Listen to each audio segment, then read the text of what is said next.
Hello friends, welcome back.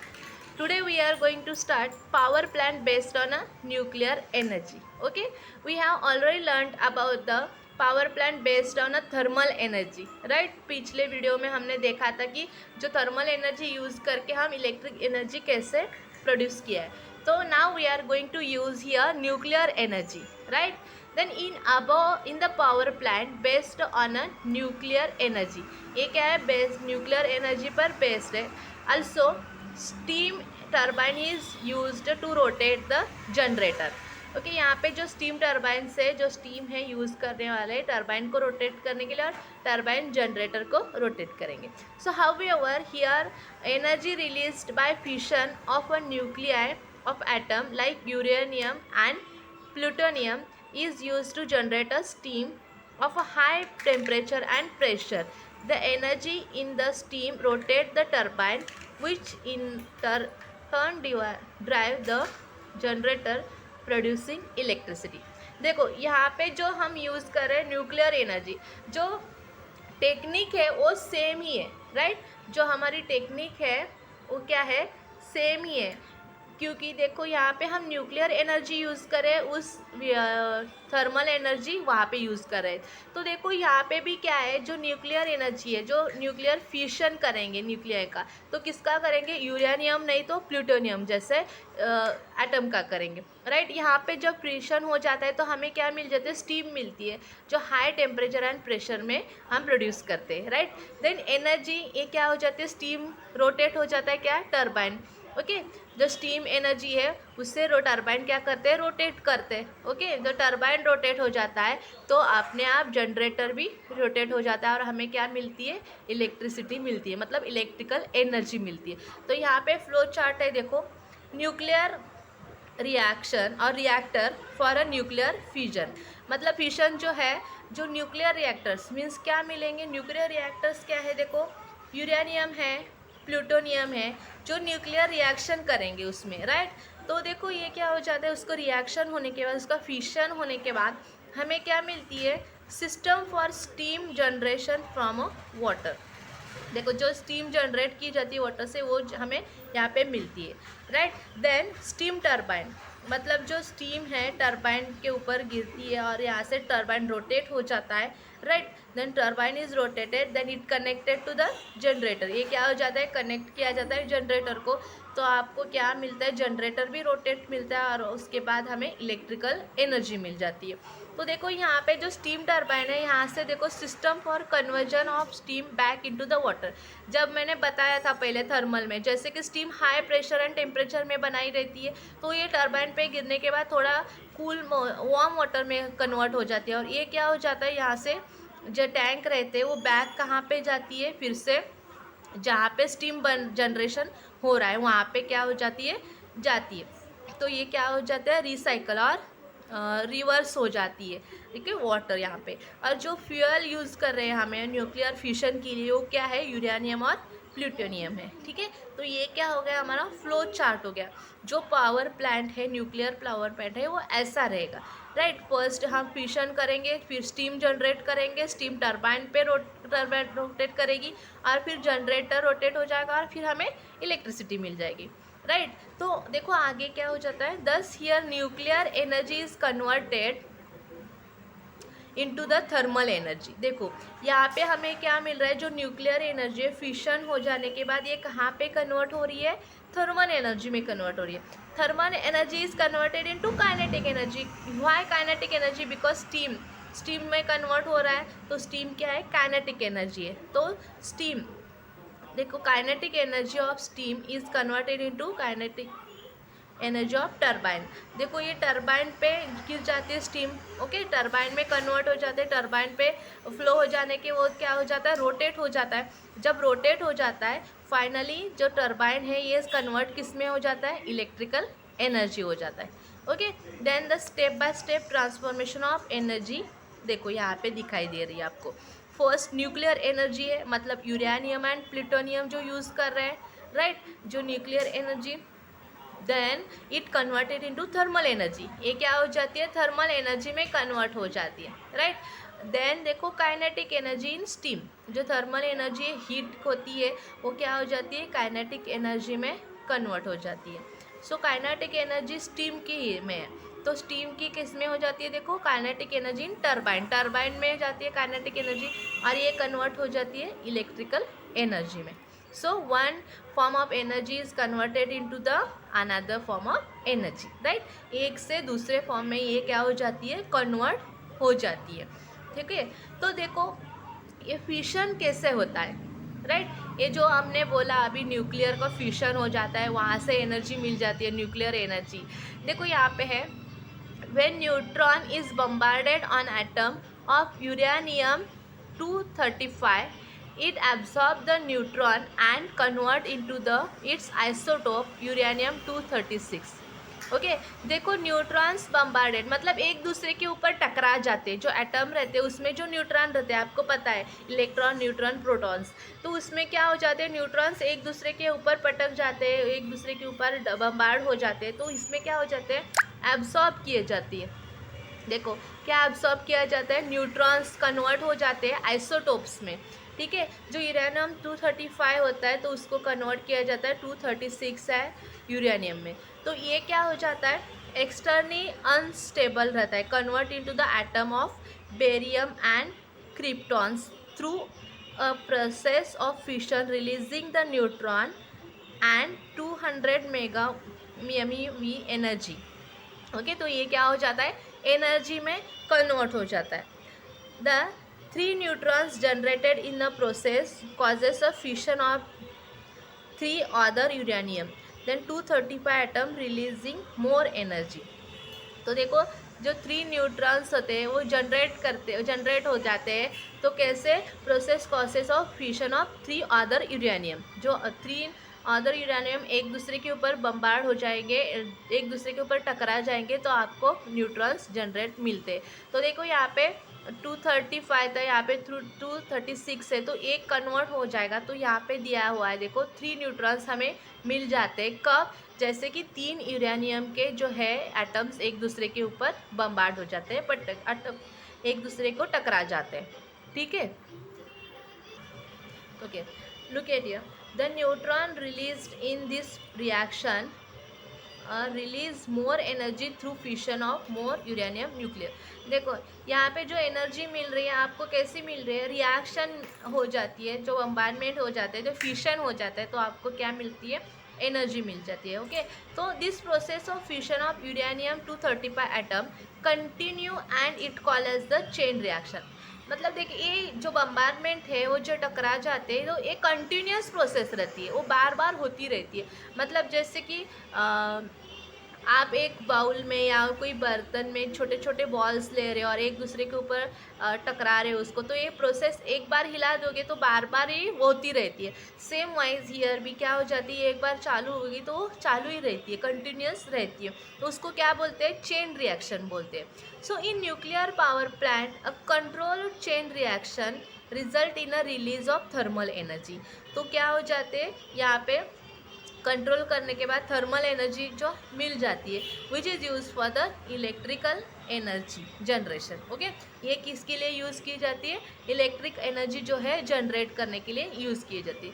देखो यहाँ पे है न्यूट्रॉन एब्सॉर्प्शन, आपको यहाँ पे चेन रिएक्शन कैसी होती है यहाँ पे बताया। देखो यहाँ पे जो है न्यूट्रॉन एब्सॉर्ब किया जाता है, ठीक है। तो यहाँ से जो न्यूट्रॉन यन यन यन मिल रहा है वो क्या हो रहा है, आपको बाहर निकलता हो रहा है, मिल रहा है, तो न्यूट्रॉन एब्सॉर्ब हो जाता है। तो यहाँ पे देखो 3 मिल रहे हैं, वो 3 से फिर से यहाँ पे फिर मिल रहे हैं, तो ये चेन ऐसे स्प्रेड होती जाती है, एक से दूसरे, दूसरे को तीसरे से ऐसे बना बना के मिल जाती है आपको। तो आपको बहुत सारे जो न्यूट्रॉन्स है, जो एनर्जी है वो मिल जाती है। ओके तो आगे देखो यहाँ पे है जो पावर प्लांट है, जो आपको दिखाई दे रहा है न्यूक्लियर पावर प्लांट है। देखो कैसा है, यहाँ पे दिया हुआ है कि कैसा हो जाता है उसमें। देखो a nuclear power plant does not used fossil fuel like coal. देखो जो न्यूक्लियर पावर प्लांट है इसमें क्या है, हम फ्यूल नहीं, फॉसिल फ्यूल मतलब कोल जैसा जो जलाने वाला है या कोई दूसरा है ऐसा नहीं यूज़ करते हैं। जो therefore the problems like air pollution do not arises. मतलब देखो फॉसिल फ्यूल्स मीन्स जलाने वाले, जैसे कि उससे जलाने के बाद एयर पोल्यूशंस होते हैं। जैसे हमने अभी स्टडी किया था कि जो थर्मल एनर्जी रिलेटेड जो प्रॉब्लम्स थे, जो एयर पोल्यूशन हो रहा था, तो ऐसे कि यहाँ पे नहीं होने वाला है। Okay, also if sufficient nuclear fuel is available this can be a good source of electrical energy.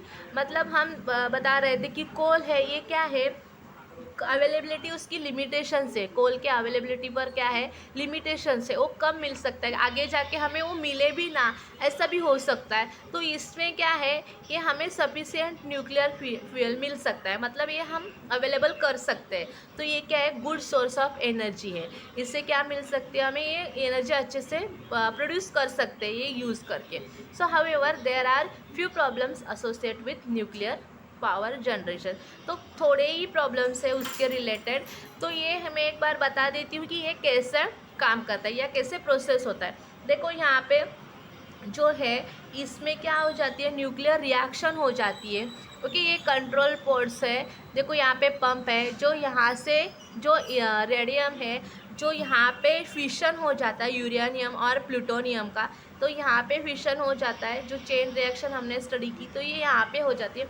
यहाँ से लेके जाता है तो बॉयलर में, बॉयलर में क्या हो जाता है, स्टीम प्रोड्यूस की जाती है, राइट। यहाँ पे क्या हो जाती है, स्टीम जो है ये प्रोड्यूस की जाती है। तो यहाँ से आगे स्टीम पास हो जाती है और यहाँ पे जो है देखो यहाँ पे टरबाइन है, राइट। ये टरबाइन पे फ्लो किया जाता है, तो टरबाइन क्या हो जाता है, रोटेट हो जाता है। ओके, देन ये रोटेट होने के बाद यहाँ पे जो जनरेटर है यहाँ से हमें इलेक्ट्रिसिटी मिलती है, मतलब इलेक्ट्रिकल एनर्जी मिलती है, राइट। और ये टरबाइन होने के बाद जो वार्म वाटर है तो यहाँ पे फिर कूलिंग टावर में जाता है, राइट। यहाँ से कूलिंग टावर जब आके यहाँ से कूल होके फिर वो वापस पंप में यहाँ से बॉयलर में फिर से जाता है। मतलब देखो यहाँ पे हमें फिशन मिलती है, रिएक्शन हो जाता है, फिर यहाँ पे बॉयलर में जाता है, तो यहाँ से स्टीम प्रोड्यूस की जाती है। स्टीम के बाद ये फ्लो हो जाती है स्टीम टरबाइन पे, टरबाइन से टरबाइन रोटेट हो जाता है। टरबाइन रोटेट होता है तो फिर आपका जनरेटर भी रोटेट हो जाता है, मतलब यहाँ पे इलेक्ट्रिसिटी आपको मिल जाती है। और जो स्टीम था वो वार्म वाटर होके जो उसका एनर्जी कम हो जाती है, मतलब उसका हॉट जो रहता है स्टीम होती है वो कन्वर्ट हो जाती है वाटर में। तो वार्म वाटर यहाँ पे कूलिंग टावर में जाता है, कूल होके फिर से यहाँ से आपको फिर ये बॉयलर में जाता है। तो ये क्या हो जाता है, रिवर्स हो जाता है, मतलब रिसर्कुलेट हो जाता है यहाँ पे, right. So now study the problems related to this power plant.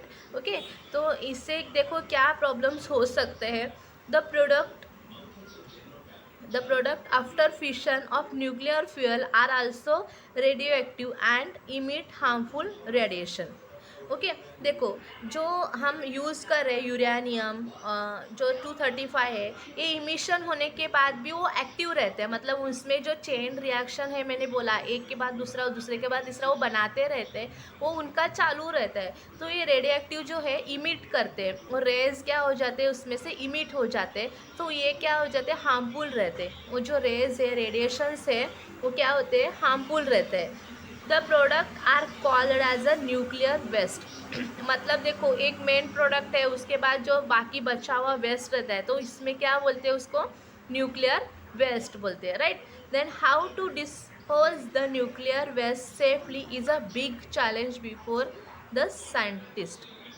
Okay, तो देखो ये जो बाय प्रोडक्ट है हमारा वेस्ट प्रोडक्ट, तो उसको कैसे ठिकाना लगाना है, मतलब इन शॉर्ट बताएंगे तो सेफली उसको क्या करें, रखे या कोई उसको डिस्पोज करे, उसको अच्छे से, मतलब उसका हार्मफुल इफेक्ट ना हो, ऐसा उनको चैलेंज है, वो अभी कर रहे हो।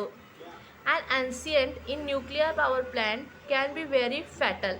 This is because the accident may be result in release of very harmful radiation. देखो पहले जैसा था कि वहाँ पे थोड़ा फैटल रहता था, ओके, तो उससे क्या हो जाता है, एक्सीडेंट्स भी हो जाते थे। मतलब जो ये जो टैंक है उससे रेज भी बाहर निकलते रहते थे, तो इससे क्या हो जाता था, हार्मफुल रेडिएशन हो जाते थे और एक्सीडेंट होने के चांसेस रहते थे। ओके, तो ये आपको समझ में आया होगा कि ये जो है न्यूक्लियर एनर्जी यूज़ करके हम इलेक्ट्रिकल एनर्जी कैसे बनाते हैं। ठीक है, तो इसमें भी फ्लो चार्ट है, तो ये बहुत इजी है, आप ये ध्यान में रखेंगे तो आप इसे लिख सकते हो। जो फर्स्ट न्यूक्लियर एनर्जी रहती है वो थर्मल एनर्जी में कन्वर्ट किया जाता है, उसका कन्वर्शन फिर से काइनेटिक एनर्जी इन स्टीम हो जाता है, तो ये कन्वर्ट होती है टरबाइन में काइनेटिक एनर्जी से, और ये क्या हो जाती है, फिर इलेक्ट्रिकल एनर्जी आपको मिल जाती है। Okay, take down the next point. Look at your power generation plant based on a energy of natural gas. Okay, up to here हमने देखा है कि थर्मल एनर्जी यूज़ करके जनरेशन किया है। अभी अभी देखा जो था, हमने कौन सा यूज़ किया था उसमें, yes, nuclear energy. Nuclear energy use करके किया था। अभी यहाँ पे हम लोग करने जा रहे हैं नेचुरल गैस। जो नेचुरल गैस है सबको पता है जो नेचुरल गैस बनाते हैं कैसे, तो इससे यूज़ करके हम क्या करेंगे, एनर्जी जनरेट करेंगे। ओके, सो देखो, in this plant the turbine is run by a gas at a very high temperature and pressure generated by combustion of natural gas. Okay, look at here, one thing is here जो तीनों में भी हमने देखा कि यहाँ पे high temperature and pressure चाहिए। ठीक है, वो जब हम स्टीम बनाते हैं या गैस बना रहे हैं तो यहाँ पे हमें क्या चाहिए, हाई टेम्परेचर एंड प्रेशर चाहिए। तो इसी में भी हम इस प्लांट में क्या करेंगे, जो टरबाइन है, जो टरबाइन रन करेंगे, रोटेट करेंगे, किसका यूज़ करके करेंगे, गैस का। ओके, गैस यूज़ करके हम यहाँ पे क्या करेंगे, टरबाइन रोटेट करेंगे। तो उसमें हमें उसको बनाने के लिए हाई टेम्परेचर एंड प्रेशर करना चाहिए। तो वो कैसे बनेंगे, combustion of natural gas. Okay, then a flow chart देखो यहाँ पे आपको दिखाई दे रहा है, generation of plants based on a natural gas energy. तो देखो यहाँ पे क्या क्या है, फर्स्ट क्या है, compression of for pressurised air. जो प्रेशराइज एयर रहती है वो कॉम्प्रेशन रहता है, वो यहाँ पे आपको मिलना चाहिए। तो यहाँ पे जाके वो कहाँ पे जाएगी, कंबंसेशन चैम्बर में जाएगा। ठीक है, तो ये कहाँ पे जाएगा, जो गैस टरबाइन पे फ्लो हो जाएगा, तो टरबाइन रोटेट हो जाएगा, तो आगे जाके हमें वो जनरेटर रोटेट हो जाएगा और जनरेटर पे जाएगा, और इसके बाद हमें मिलेगी इलेक्ट्रिकल एनर्जी। राइट, सो देखो यहाँ पे जो दिया हुआ है, फिर से एक बार देखते हैं। देखो, there are 3 main section in this type of plant. इसमें क्या है, देखो 3 सेक्शन है जो मेन है, कि pressurised air is introduced in the combustion chamber using a compressor. देखो, प्रेशराइज एयर मतलब वो कॉम्प्रेस करके एयर रखी है, वो एक चैम्बर में रहती है, वो चैम्बर से कहाँ पे जाती है, कॉम्प्रेसर यूज़ करके दूसरे चैम्बर में जाती है। Okay, in the combustion chamber the natural gas burns in a presence of the air. देखो, जो नेचुरल गैस है जो यहाँ से मिलती है हमें, वो बर्न किया जाता है कैसे, प्रेशर में। ओके, प्रेजेंस ऑफ एयर में। Okay, the gas at a very high temperature and pressure generated in the this chamber runs the turbine. तो इसमें देखो क्या हो जाता है, जो गैस हम बर्न कर रहे हैं टेम्परेचर एंड प्रेशर में, जो हाई टेम्परेचर है, ओके, उससे क्या हो जाता है, जो टरबाइन हो जाता है वो रोटेट हो जाता है। ओके, सो देखो, वो रोटेट होने के बाद turbine then drive the generator to produce electricity. ठीक है, तो टरबाइन को क्या हो जाती है, जनरेटर कनेक्ट रहता है, वो रोटेट हो जाता है और आपको इलेक्ट्रिकल एनर्जी मिल जाती है। ओके, देखो स्टेप बाय स्टेप है। जो केमिकल एनर्जी है natural gas, okay, natural gas जो मिलता है हमें, उसकी क्या होती है, केमिकल एनर्जी रहती है। तो केमिकल एनर्जी कन्वर्ट की जाती है किसमें, काइनेटिक एनर्जी। ओके, तो generated due to the combustion of natural gas. Okay, जो कंबंसेशन किया जाता है नेचुरल गैस का, उसमें क्या हो जाती है, वो काइनेटिक एनर्जी में कन्वर्ट की जाती है। तो ये काइनेटिक एनर्जी टरबाइन में जाती है और टरबाइन से ये इलेक्ट्रिकल एनर्जी में कन्वर्ट किया जाता है। राइट, और देखो, और एक बार देखो, आप बताती हूँ, यहाँ पे 3 चैम्बर रहते हैं जो मेन रहते हैं, सेक्शन रहते हैं। ठीक है, एक में देखो प्रेशराइज्ड एयर रहती है। ओके, तो ये क्या हो जाती है, कंबंसेशन चैम्बर में जाती है, किससे, कॉम्प्रेसर की वजह से। देखो यहाँ पे जो कॉम्प्रेसर है, प्रेशराइज एयर, ये कंबंसेशन चैम्बर में जा रही है। ठीक है, तो कंबंसेशन चैम्बर में जाने के बाद देखो, the natural gas burn in a presence of air. जो नेचुरल गैस है, जो एयर में जो एयर रहता है उसमें क्या जलाया जाता है, क्योंकि एयर तो चाहिए गैस जलाने के लिए, तो ये जलाया जाता है। तो गैस जो जलता है तो very high temperature and pressure में रहता है, तो वहाँ पे क्या हो जाती है, जो टरबाइन रहता है वो क्या हो जाता है, रोटेट हो जाता है चेम्बर का। ठीक है, जब टरबाइन रोटेट हो जाता है तो ऑटोमेटिकली जनरेट भी रोटेट हो जाता है, जनरेट हो जाता है और इलेक्ट्रिसिटी प्रोड्यूस की जाती है। ओके, तो देखो नेक्स्ट क्या है, आपने ये फ्लो चार्ट देखा होगा, केमिकल एनर्जी कन्वर्ट हो जाती है काइनेटिक में और काइनेटिक इलेक्ट्रिकल एनर्जी में। तो देखो the sufficiency of this type of power generation plant is higher than that of power generation plant based on a coal। देखो जो कोल है इफिशियंसी है उसकी तो ज़्यादा रहती है, किससे, जो हमने कोल यूज़ करके जो पावर जनरेट किया था, जो इलेक्ट्रिकल एनर्जी जनरेट किए थी, उससे भी ज़्यादा इसकी इफिशियंसी रहती है।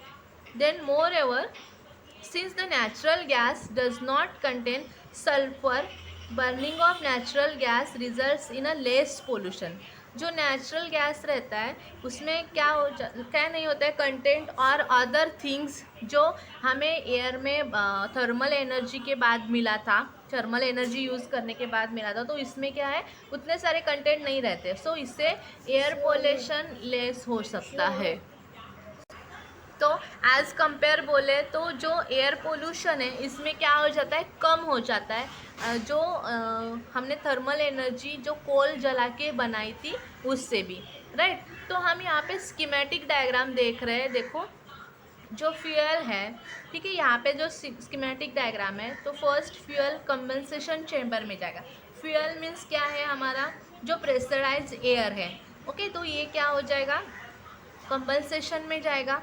तो कंपनसेशन से क्या हो जाएगा, टरबाइन में, तो टरबाइन रोटेट हो जाएगा, राइट। सो ये क्या हो जाएगा, इमिशन ऑफ हॉट गैसेस, यहाँ से हॉट गैसेस जो है निकल जाएंगे, और जो टरबाइन को जनरेटर है तो ये भी क्या हो जाएगा, रोटेट हो जाएगा, और आपको क्या मिलेगी, इलेक्ट्रिकल एनर्जी मिलेगी। ओके, तो this is a very simple schematic diagram and this is the most simple thing to generate the electrical energy।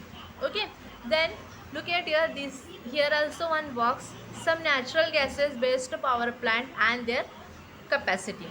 देखो यहाँ पे जो नेचुरल गैस यूज़ करके हम पावर प्लांट्स बनाए हैं, यहाँ पे जो है देखो, आंध्र प्रदेश में है, महाराष्ट्र में भी है, और दिल्ली है, और आंध्र प्रदेश है। तो चार ठिकान में है जो आपको यहाँ से नेचुरल गैस यूज़ करके इलेक्ट्रिकल एनर्जी मिल रही है। तो इसमें से भी आपको फिल इन द ब्लैंक्स या मैच द फॉलोइंग के लिए भी आ सकता है। तो आपको इसमें जो वीडियो में बताया है, जो फर्स्ट था थर्मल एनर्जी का था, और ये है नेचुरल गैस यूज़ करके हम दोनों में भी क्या ये निकाल रहे हैं, इलेक्ट्रिकल एनर्जी बना रहे हैं। तो ये आपको समझ में आया होगा।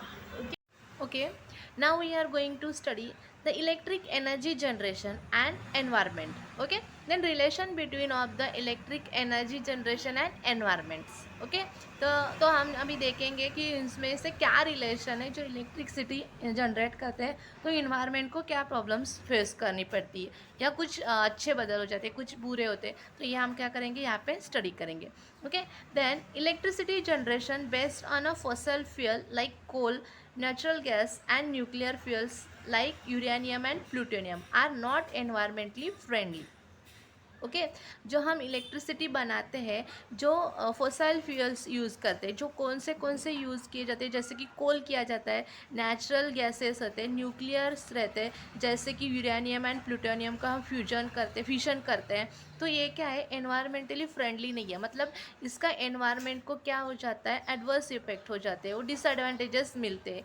It means that the electric energy generated using these fuels it can leads to environment degradation, मतलब इसके वजह से क्या हो जाता है, एनवायरनमेंट को क्या आ जाए, धोखा हो जाता है, उससे क्या हो जाता है, प्रॉब्लम्स क्रिएट किए जाते हैं एनवायरनमेंट को, जैसे कि एयर पोल्यूशन है, जैसे जो यूरेनियम है, प्लूटोनियम है, उसकी वजह से रेडिएशंस रहते हैं वो बाहर आ जाते हैं, और उससे क्या हो जाता है, एक्सीडेंट हो जा सकता है।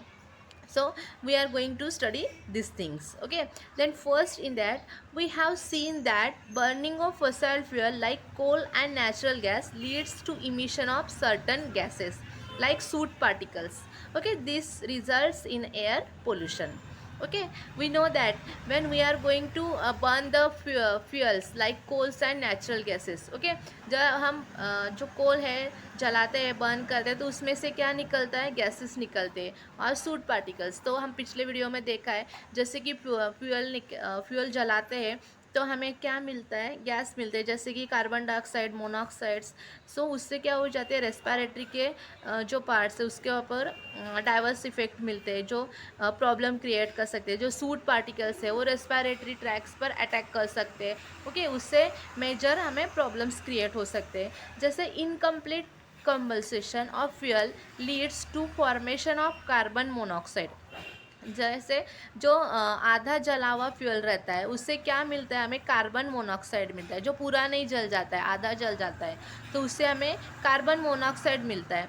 And it adversely affect our health. उसका क्या है, डायरेक्ट हम अपने हेल्थ के ऊपर उसका अटैक हो जाता है, उसका एडवर्स इफेक्ट मिलता है, अफेक्ट मिलता है। तो increase in percentage of carbon dioxide in air due to the burning of fuels affects environmental severely. Okay, जैसे कि कार्बन डाइऑक्साइड का पता है, जैसे वो बढ़ जाता है तो हम एनवायरनमेंट में जो हम ऑक्सीजन लेते हैं वो कम बढ़ जाता है, जो परसेंटेज इंक्रीज हो जाता है। Okay, the phenomenon of global warming is an example of this. मतलब जो ग्लोबल वार्मिंग अभी हो रहा है, जैसे कि ऑक्सीजन लेवल कम होता जा रहा है, तो इस वजह से कि जो फ्यूल्स है वो जल जाते हैं और उससे से जो धुआं निकलता है, उससे गैस निकलती है, वो एनवायरनमेंट में ज़्यादा क्वांटिटी में रहते हैं इसकी वजह से। ओके, एंड देखो, nitrogen dioxide generated due to the burning of fuel like coal, diesel, petrol etcetera leads to problem like acid rain. देखो, जो नाइट्रोजन डाइऑक्साइड है ये हमें कहाँ से मिलता है, जैसे कि कोल जलाने के बाद, जो डीजल है, पेट्रोल है, जलने के बाद हमें वो एयर में मिल जाता है और उससे क्या हो जाता है, एसिड रेन हो जाती है। मतलब जब नाइट्रोजन हवा में रहता है, जो एनवायरनमेंट में रहता है, और जब बारिश के टाइम रहते हैं तो फर्स्ट जो बारिश रहती है, जो रेन रहता है, उससे वो मिक्स हो जाता है, नाइट्रोजन की रिएक्शन हो जाती है वाटर के साथ, वाटर ड्रॉपलेट के साथ, और वो मिक्स होके फिर ज़मीन पर आ जाता है वाटर के साथ, वो बारिश के साथ नीचे आ जाता है, तो उस वहाँ पे एसिड रेन हो जाती है। ओके, वो this is a harmful to us. Okay, then soot particles generate due to the incomplete burning of fossil fuel causes air pollution. जो मैंने बोला था, धुआं निकलता है, जैसे गैसेस निकलते हैं, जैसे सूट पार्टिकल्स भी निकलते हैं। सूट पार्टिकल्स में dust like small small particle like आप देख सकते हैं हवा में उड़ रहे थे, उससे भी क्या हो जाता है, एयर पोल्यूशन मिल जाता है आपको, हो जाता है। It can lead to problem release of respiratory system related to the respiratory system. Means जो पार्टिकल्स रहते हैं उसकी वजह से रेस्पिरेटरी सिस्टम में प्रॉब्लम्स हो जाता है, जैसे कि अस्थमा, मतलब दमा जो रहता है, सांस लेने में तकलीफ रहती है, देखो अस्थमा में, तो ये हो सकता है। ओके, ओके, मीन्स क्या है, जो हमारा बर्न हुआ फ्यूल है, जो कोल है जैसे कि डीजल, पेट्रोल, उसकी वजह से क्या हो जाता है, एयर पोल्यूशन हो जाता है। Okay, and this is harmful, harmful to us. Okay, then next है, देखो, it tooks millions of years for formation of fossil fuel like coal, crude oils and nitrogen gases.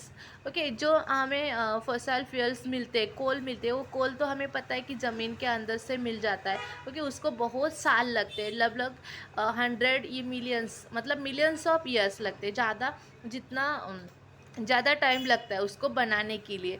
तो ये क्या है, also the reserves of this fuels are limited. तो ये बनाए हुए हैं तो हम बना नहीं सकते, ये ऑटोमेटिकली बन जाते हैं और इसको बहुत साल लग जाते हैं।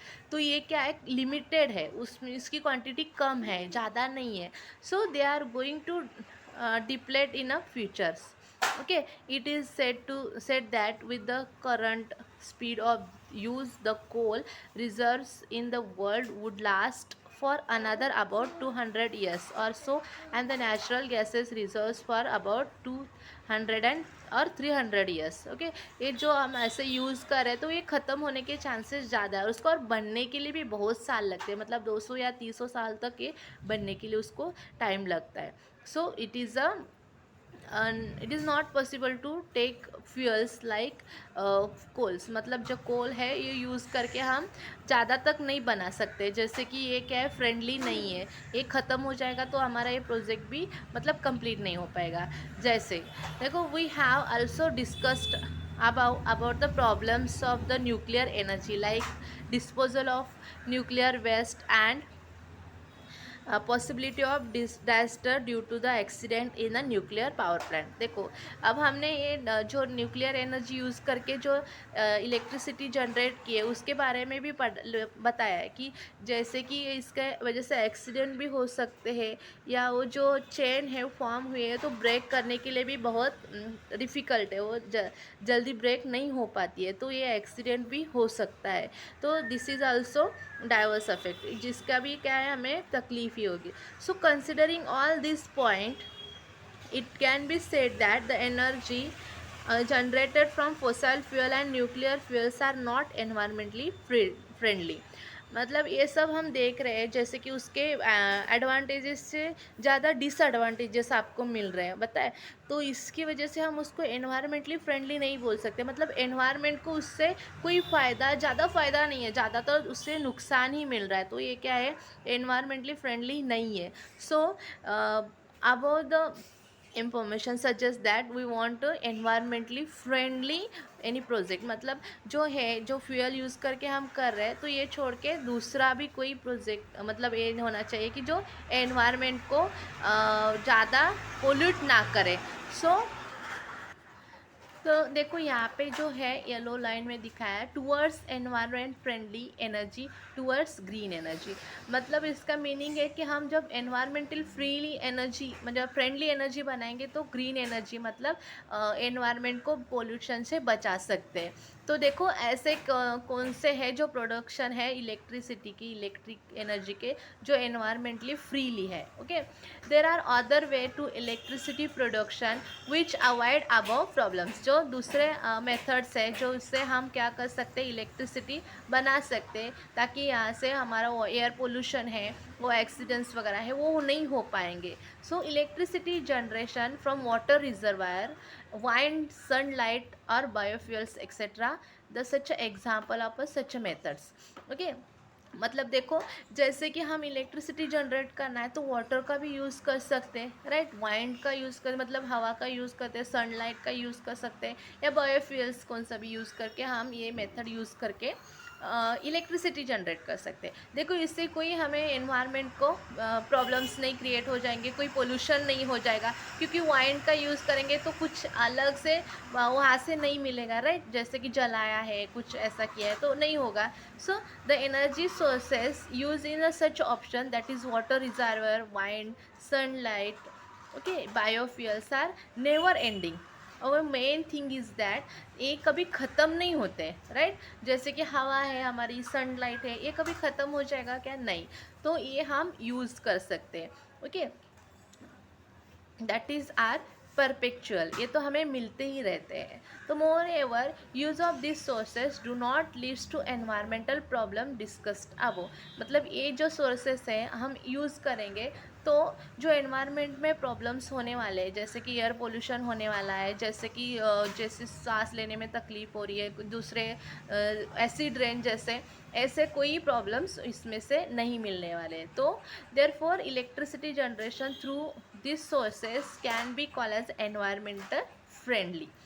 देखो, जो ये सोर्सेस हम यूज़ करेंगे तो जैसे कि एयर पोल्यूशन नहीं होगा, कोई तकलीफ़ नहीं होगी, कोई प्रॉब्लम नहीं क्रिएट होगा, तो ये सोर्स यूज़ करके हम इलेक्ट्रिसिटी जनरेट करेंगे तो उसको हम बोल सकते हैं कि एनवायरनमेंट फ्रेंडली है, ठीक है।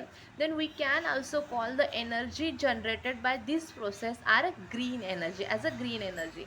देखो, ग्रीन एनर्जी मीन्स क्या है, तो जो हमारे नेचुरल सोर्सेस है, लाइक सनलाइट है, वाटर है, एयर है, तो विंड है, तो ये यूज़ करके हम जब इलेक्ट्रिसिटी बनाते हैं तो इससे क्या मिलेगी, एनवायरनमेंट फ्रेंडली मिलेगी, राइट, यहाँ पे एनवायरनमेंट का कोई बुरा असर नहीं होगा।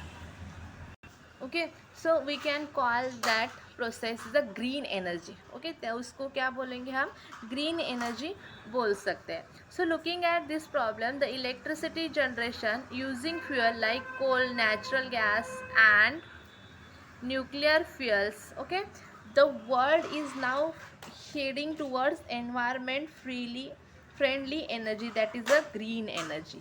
ओके, जैसे कि वो प्रॉब्लम्स है एयर पोल्यूशन का, जो फ्यूल्स यूज़ करते हैं उससे प्रॉब्लम हो सकते हैं, तो ये छोड़ के सब अभी क्या करने जा रहे हैं कि एनवायरनमेंट फ्रेंडली एनर्जी का यूज़ करें, दैट इज़ ग्रीन एनर्जी. उसको क्या बोलते हैं? Green energy. Means what? Green energy means this is a environment friendly energy. Means उससे एनवायरनमेंट को कोई प्रॉब्लम नहीं हो सकती है, कोई पोल्यूशन नहीं हो सकता है. उसको क्या बोलना है? ग्रीन एनर्जी बोलना है. Okay, got it.